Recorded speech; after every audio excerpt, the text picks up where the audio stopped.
Shalom. Firman Tuhan pada hari ini di hari yang ke-335 diambil dari kitab Maleakhi pasal 4 ayat yang kedua. Hari Tuhan akan datang. Sebagai ayat inti, tetapi kamu yang takut akan namaku, bagimu akan terbit surya kebenaran dengan kesembahan pada sayapnya. Kamu akan keluar dari berjingkrak-jingkrak seperti anak lembu lepas kandang. Bacaan pagi diambil dari Tesalonika pasal 5 ayat 19 sampai 22. Petunjuk terakhir dari Rasul Paulus. Bacaan malam diambil dari kitab Ibrani pasal 11 ayat 17 sampai 19. Diselamatkan karena beriman pada Allah. Itulah perikop hari ini tanggal 30 November 2024, merupakan akhir dari bulan November. Dan tetap pedoman kita selama bulan Desember dengan topik mengasihi dengan kasih Kristus. Dijabarkan dalam Yohanes pasal 13 ayat 35. Dengan demikian semua orang akan tahu bahwa kamu adalah muridku, jikalau kamu saling mengasihi. Di sini tetap syarat untuk menjadi murid Yesus adalah apabila kita saling mengasihi. Apa filosofi daripada kasih? Kita lihat dalam 1 Yohanes pasal 4 ayat 8. Allah itu kasih.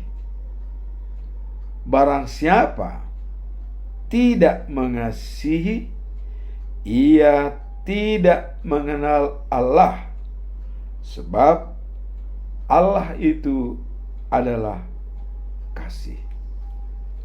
Jadi semua orang harus mengasihi apabila dia mengenal Allah.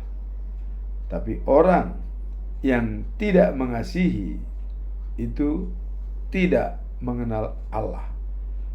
Itu sesuai dengan 1 Yohanes pasal 4 ayat yang ke-8. Nah, kemudian implementasi daripada kasih, atau dikatakan kebesaran kasih yang harus kita lakukan setiap hari, dalam 1 Korintus pasal 13 ayat 13 ada 3 hal yang tetap yang harus kita jalankan setiap hari.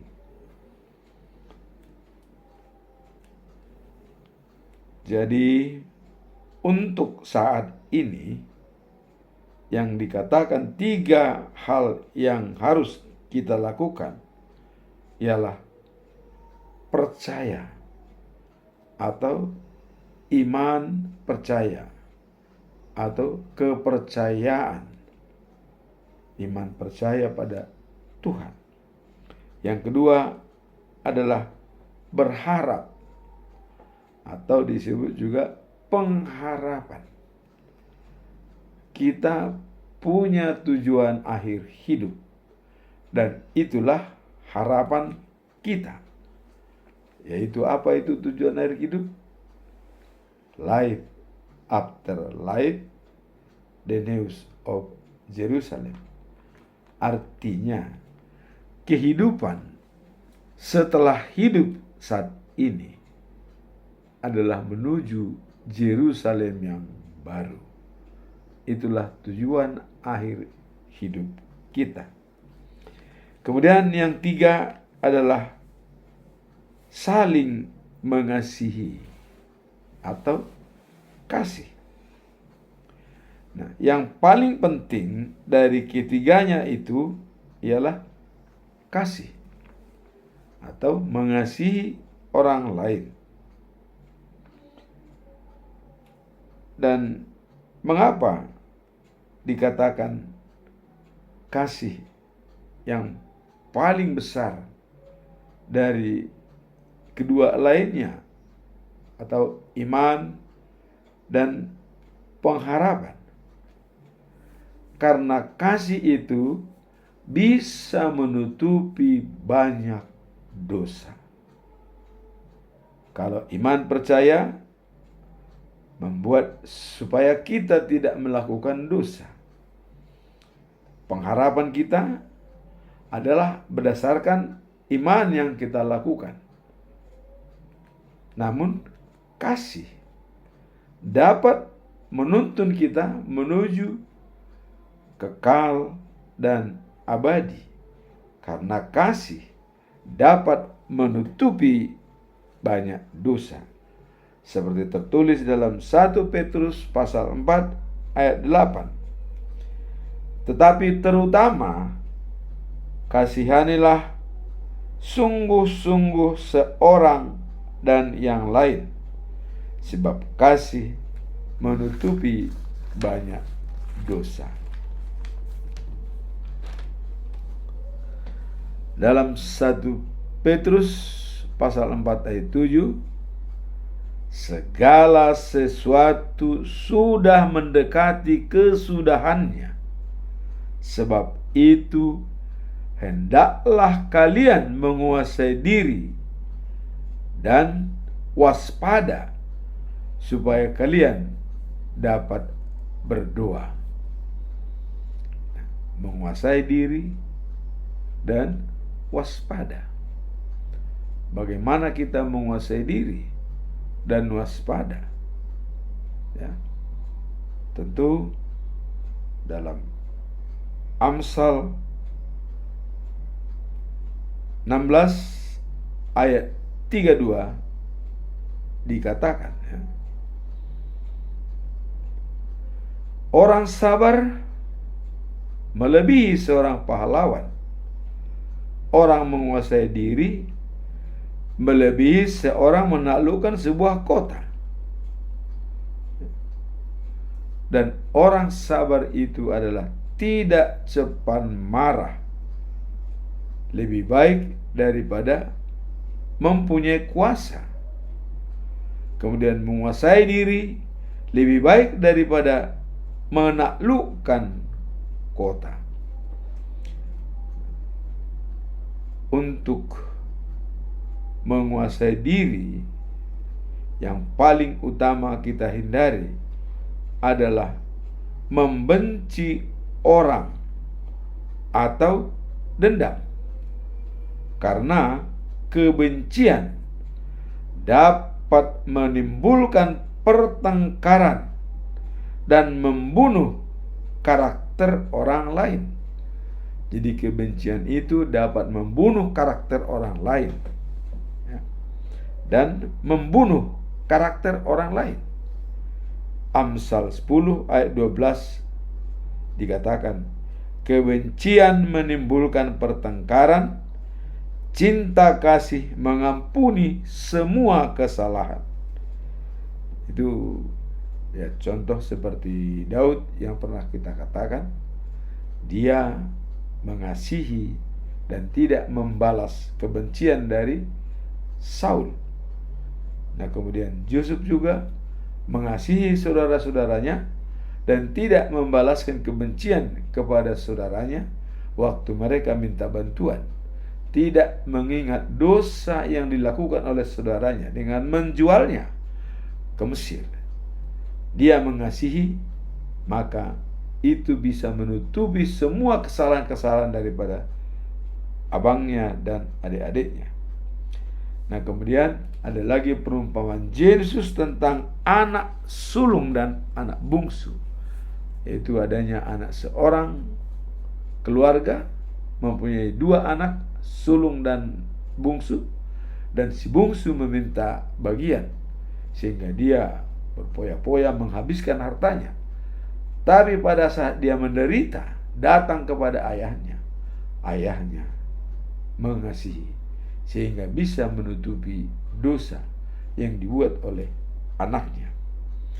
Dari orang-orang yang tidak memiliki kasih dan membenci saudaranya sama dengan pembunuh.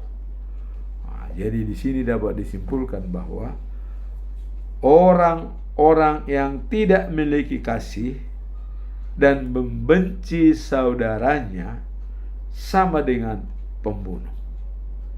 1 Yohanes pasal 3 ayat 15. Demikian bunyinya, orang yang membenci saudaranya adalah pembunuh.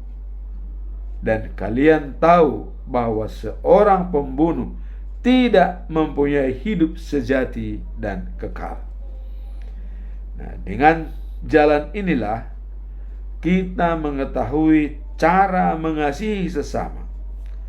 Kristus sudah menyerahkan hidupnya untuk kita.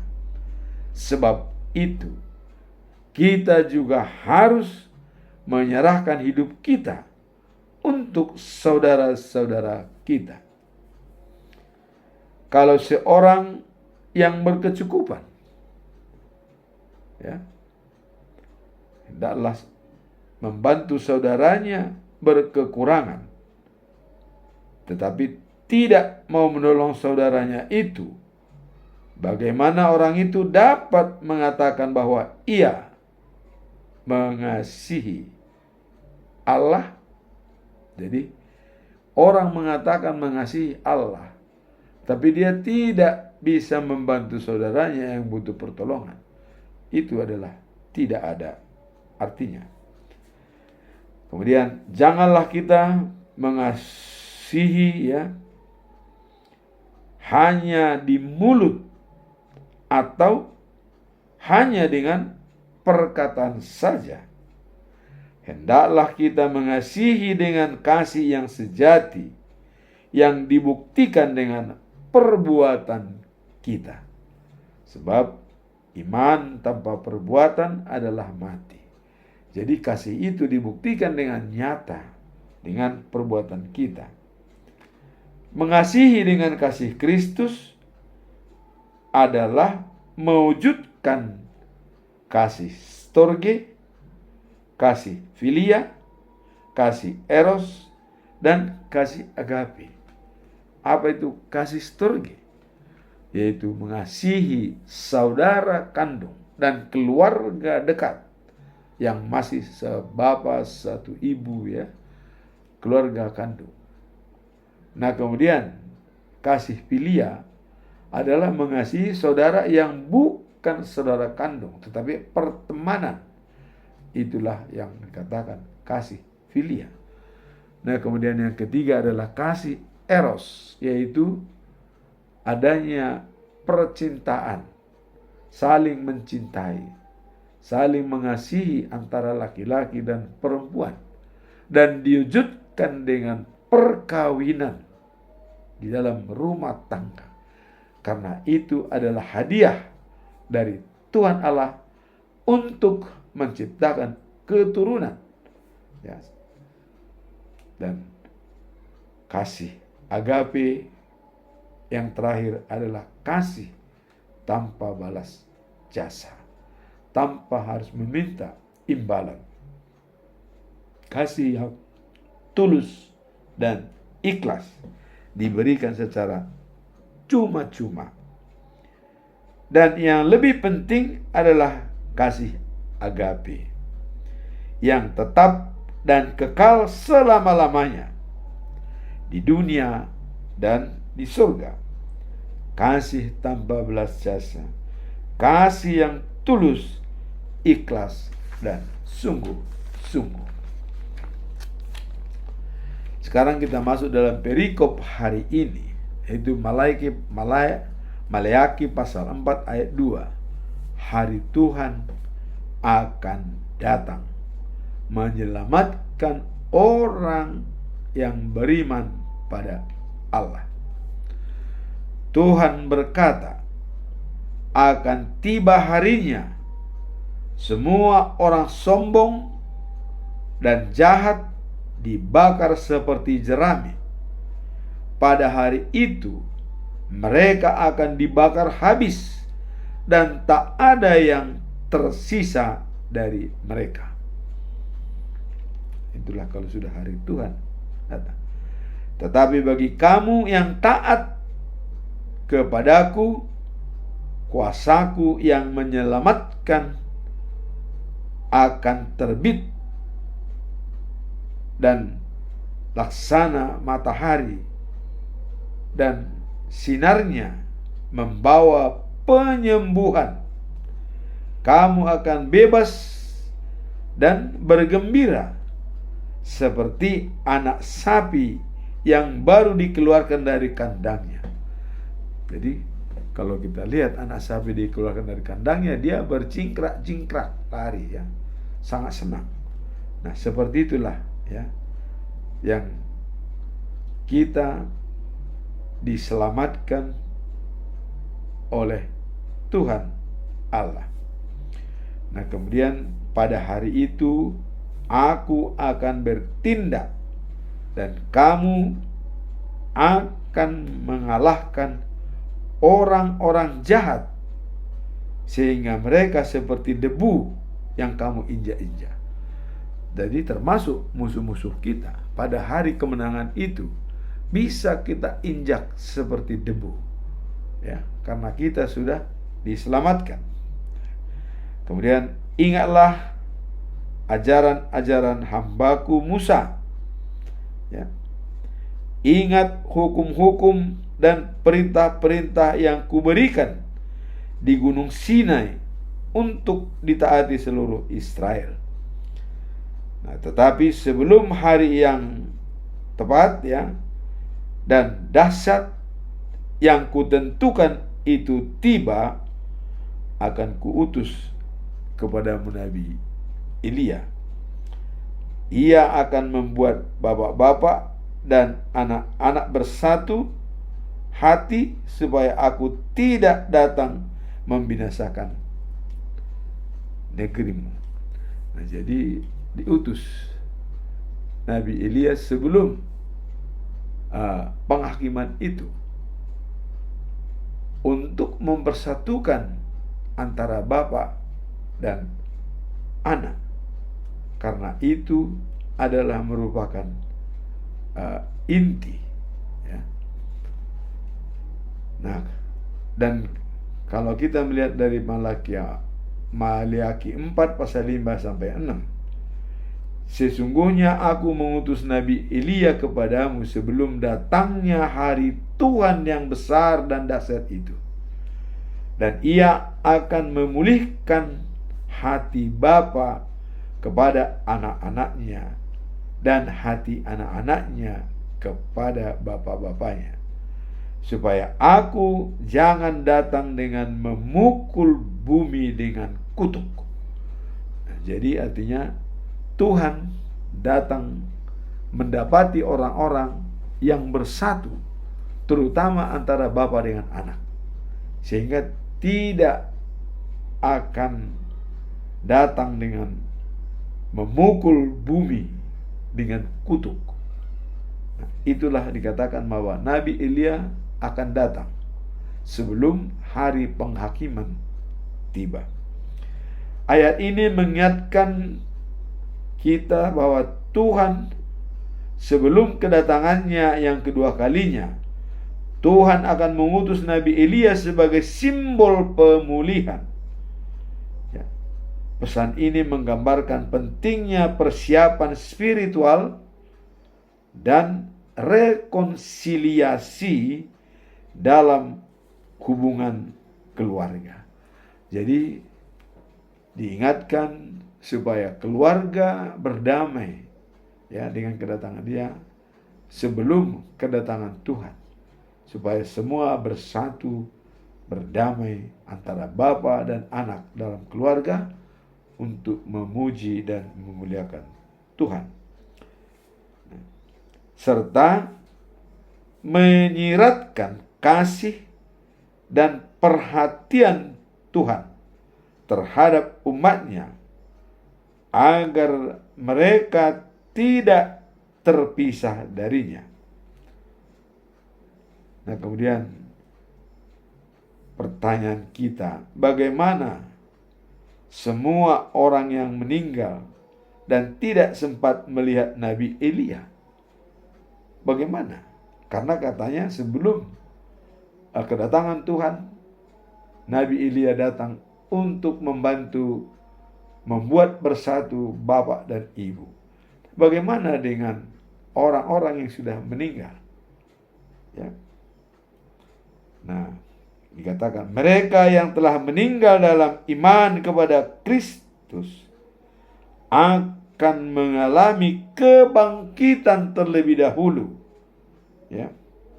Ini menegaskan bahwa meskipun seorang tidak melihat Nabi Elia, janji kebangkitan bagi mereka yang percaya merupakan wujud kuasa dari kasih Tuhan yang akan membawa semua umatnya kepadanya. Jadi tidak ada alasan untuk tidak masuk ke kerajaan Allah kalau mereka yang belum sempat melihat Elia pada saat kedatangan Tuhan.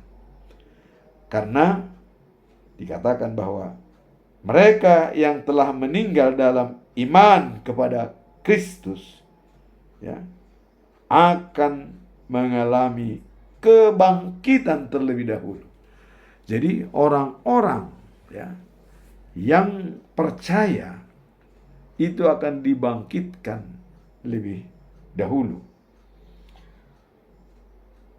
Dan ini menegaskan meskipun seorang tidak melihat Nabi Elia, janji kebangkitan tetap ada pada mereka. Walaupun tidak melihat Nabi Elia pada saat penghakiman itu datang sesuai dengan janji Tuhan.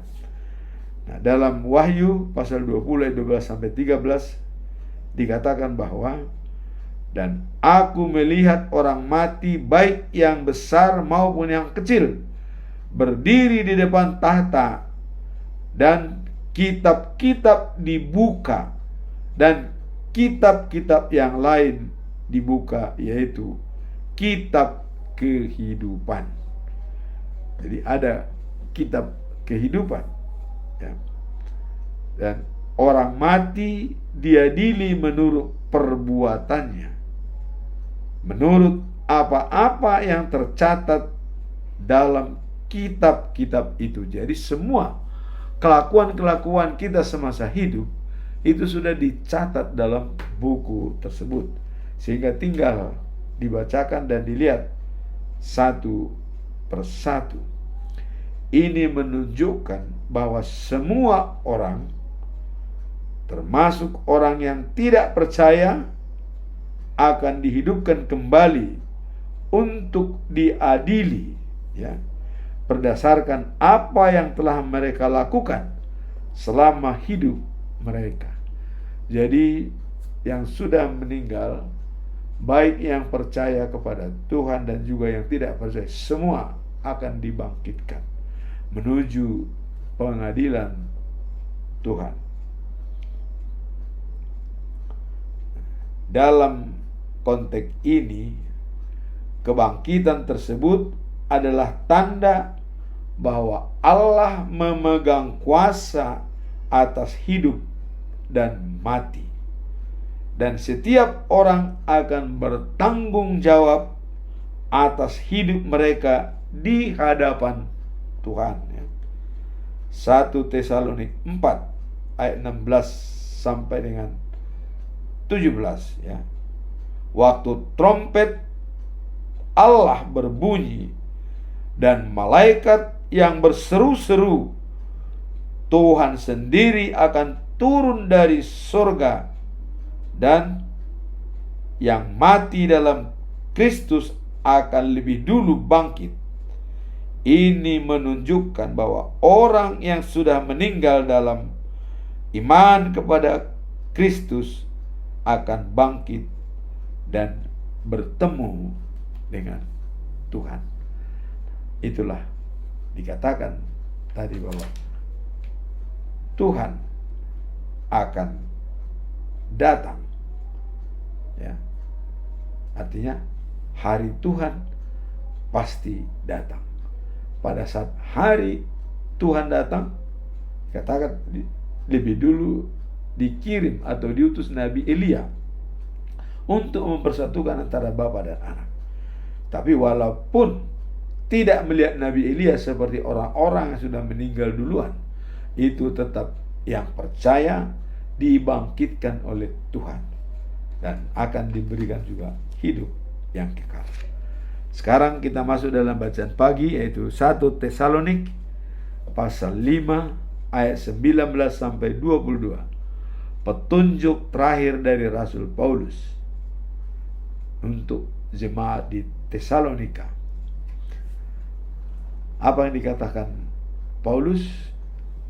Janganlah mengekang roh Allah. Artinya bersahabatlah dengan roh Allah. Jangan mengekang, jangan membuat jarak atau mencoba menghindari, tetapi bersahabatlah dengan roh Allah. Kemudian janganlah menganggap enteng berita-berita yang diberikan oleh roh Allah. Jadi berita-berita yang diberikan roh Allah jangan menganggap enteng. Apa itu berita-berita diberikan roh Allah? Itulah relung-relung sunyi dalam hidup ini. Kita harus jeli mendengar, kita harus jeli mengantisipasi relung-relung sunyi hidup ini. Dan segala sesuatu harus diuji, dan yang baik harus diikuti. Jadi segala sesuatunya harus dicoba dan diuji, yang baik diikuti. Kemudian jauhilah segala macam kejahatan. Sehingga dengan demikian, kata Rasul Paulus, semoga Allah menjaga dirimu, ya, dengan baik, roh, jiwa maupun kekuatan. Jadi Allah akan menjaga diri kita, yaitu roh kita, ya, dengan jiwa kita maupun tubuh kita atau kekuatan kita, sehingga pada saat kedatangan Tuhan yang kedua kalinya tidak ada cacatnya. Allah sangat setia dan juga, ya, menginginkan janjinya akan ditepati. Jadi Allah sangat setia dengan janjinya. Nah, kemudian untuk itu Paulus mengatakan, ya, berdamailah dan bersalam-salamanlah semua sesama Kristen yang merasa diri saling mengasihi. Jadi bersalam-salaman dan dengan bergembira dan saling mengasihi. Pada saat kedatangan Tuhan yang kedua kalinya, kita harus siap di dalam terang, bukan di dalam kegelapan. Itulah bacaan malam di mana Paulus memberikan nasihat terakhir kepada jemaat di Tesalonika untuk tetap rukun dan damai dan mengutamakan bersalam-salaman dengan mesra karena Tuhan akan menepati janjinya. Bacaan malam diambil dari kitab Ibrani pasal 11 ayat 17 sampai 19. Karena beriman juga, ya, maka Abraham mempersembahkan Ishak sebagai kurban ketika ia diuji oleh Allah. Kita tahu, Abraham mendapatkan Ishak dengan, boleh dikatakan, saat Abraham sudah tua dan istrinya mandul.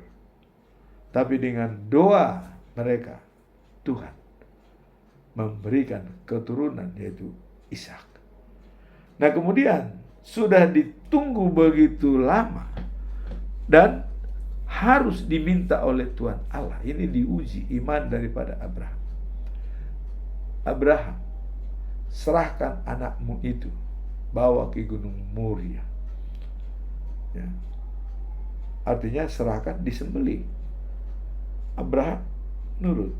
Dia membawa anaknya ke Gunung Moria, ke tanah Moria, ya. Dan anaknya tidak tahu, namun dia mengatakan, Tuhan akan menunjukkan kepada kita domba, waktu ditanya oleh anaknya. Nah, kemudian kepada Abraham Allah memberikan janjinya, ya. Namun Abraham rela menyerahkan anaknya yang satu-satunya itu. Jadi Allah menepati janjinya memberikan anak kepada Abraham, tetapi itu pun, ya, harus diserahkan anak satu-satunya. Allah telah berkata kepada Abraham, melalui Ishak engkau akan mendapat keturunan yang aku janjikan kepadamu. Keturunan yang sangat banyak, seperti bintang di langit dan seperti pasir di pantai, ya, di tepi pantai laut. Nah, kemudian Abraham yakin bahwa Allah sanggup menghidupkan kembali Ishak dari kematian. Jadi boleh dikatakan Abraham sudah menerima kembali Ishak dari kematian. Nah, jadi dengan adanya, tadinya diminta, tapi kalau kita lihat dalam cerita tersebut, dalam Kejadian 21, ya, ayat 1 sampai dengan 14. Abraham membawa Ishak ke tanah Moria. Keesokan harinya Abraham membelah-belah kayu di atas keledainya, berangkat dengan Ishak dan 2 orang anak buahnya, ya, hambanya, 2 orang. Nah, hari ketiga tampaklah Moria tepat daripada untuk menyerahkan Ishak, ya.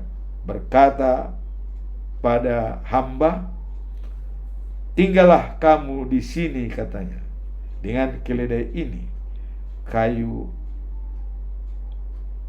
untuk membakar diletakkan di pundak Ishak.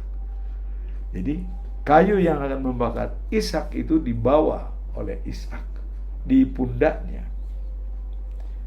Nah, ia sendiri membawa pisau dan bara api. Jadi Abraham membawa pisau dan bara api, dan Ishak membawa di pundaknya kayu bakaran.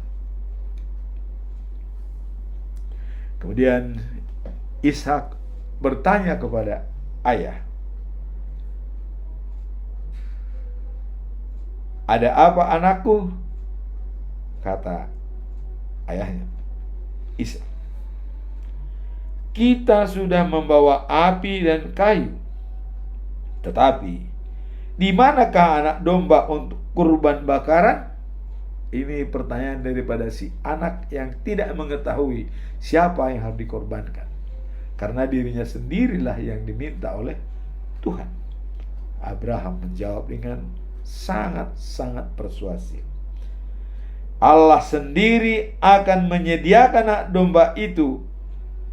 Lalu keduanya berjalan terus. Itulah jawaban daripada Abraham. Allah akan menunjukkan anak domba itu kepada kita. Sampai di tempat Abraham mendirikan mezbah dan menyusun kayu bakaran di atasnya. Lalu diikatnya anaknya, diingkannya dan dibaringkan di atas mezbah kayu bakar tersebut. Wah, coba kita bayangkan bagaimana perasaan Ishak waktu diikat dan dibaringkan dan pisau dipegang oleh ayahnya. Jadi kalau dalam orang Batak katanya Ishak tarbalik tondi, artinya hilang rohnya dari tubuhnya begitu melihat ayahnya mengikatnya dan sudah memegang pisau. Sangat-sangat sedih perasaan dia pada saat itu. Tetapi Abraham melaksanakan tugas yang diperintah oleh Allah. Nah, setelah dibaringkan di atas mezbah di kayu bakar itu, setelah itu diambilnya pisaunya hendak membunuh anaknya. Jadi mungkin sudah diambil pisau mau dibunuh, tetapi malaikat Tuhan berseru kepadanya dari langit. Coba kita bayangkan, berseru dari langit, Abraham, Abraham. Jawab Abraham, iya Tuhan. Jangan kau sakiti anak itu, atau kau apa-apaan dia, kata Tuhan melalui malaikat. Kemudian, sekarang aku tahu bahwa engkau hormat dan taat kepadaku, karena engkau tidak menolak untuk menyerahkan anakmu yang tunggal itu kepadaku. Wah, bukan main. Tuhan sudah melihat ketulusan daripada Abraham dan kepercayaan dia bahwa Tuhan yang akan memberi segalanya. Maka dia menurut apa kata Tuhan. Lalu Abraham memandang ke sekitarnya dan melihat seekor domba jantan yang tanduknya tersangkut dalam semak-semak. Abraham mengambil domba itu lalu mempersembahkannya kepada Tuhan sebagai korban pengganti anaknya Abraham. Ya.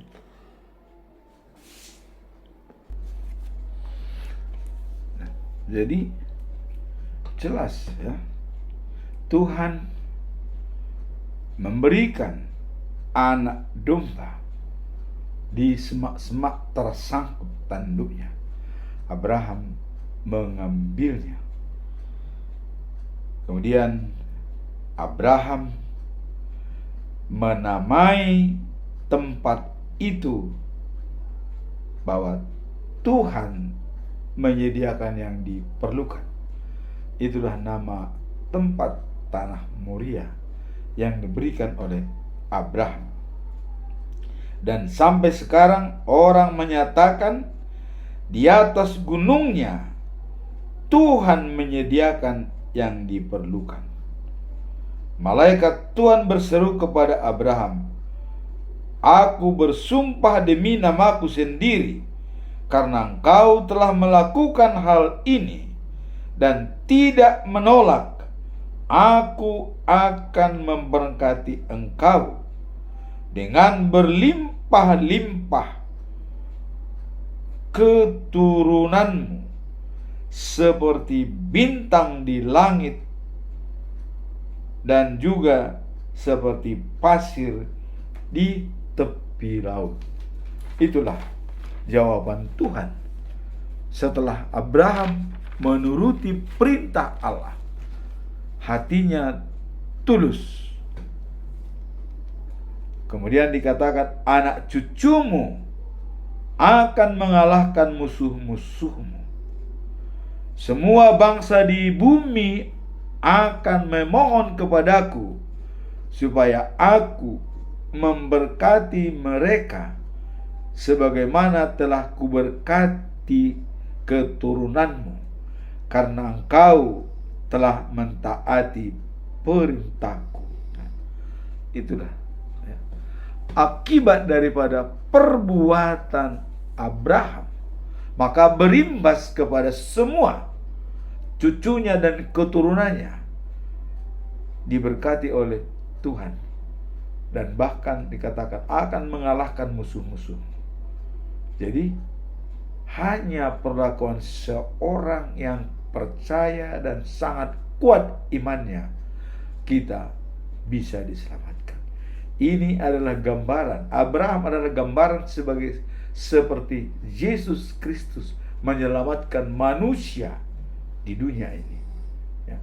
Jadi layak dikatakan bahwa Abraham adalah sebagai nenek orang percaya, karena melalui dia berkat Allah diberikan kepada dunia ini. Setelah itu kembalilah Abraham kepada kedua hambanya, lalu mereka bersama-sama pergi ke Betseba dan Abraham menetap di sana. Itulah firman Tuhan pada hari ini yang kita lihat dalam 3 perikop ini ya. Dan pedoman bulan ini tetap adalah mengasihi dengan kasih Kristus. Nah, kemudian dalam perikop hari ini, hari Tuhan akan datang. Ini sudah digambarkan tadi supaya semua siap menanti kehadiran Tuhan. Walaupun yang meninggal itu tidak sempat melihat Elia datang sebelum kedatangan Tuhan, tapi mereka tetap dibangkitkan dengan iman percaya kepada Tuhan. Nah, kemudian tadi ada pesan Paulus kepada jemaat Korintus supaya tetap waspada dan berjaga-jaga dan tetap siap apabila Tuhan datang menjemput mereka.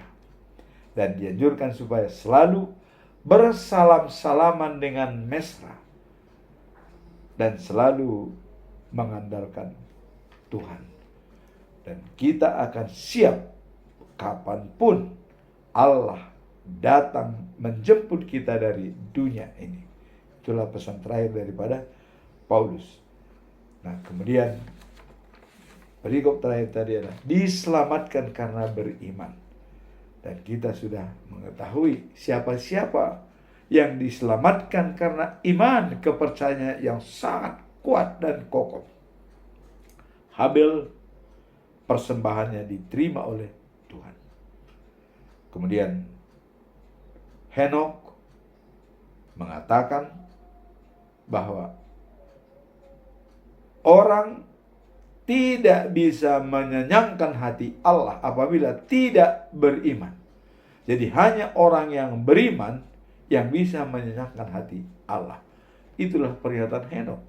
Maka dia diangkat oleh Tuhan ke surga tanpa melalui kematian. Nah, kemudian Nabi Nuh, dia diberikan kepercayaan dan dia langsung percaya begitu diperintah oleh Tuhan, buatkan perahu. Padahal dia ada di atas gunung. Buat apa perahu di atas gunung? Tapi karena iman, dia membuatnya dengan sabar. Walaupun dicaci maki oleh banyak orang. Waduh, bodoh itu Nuh katanya membuat perahu di atas gunung.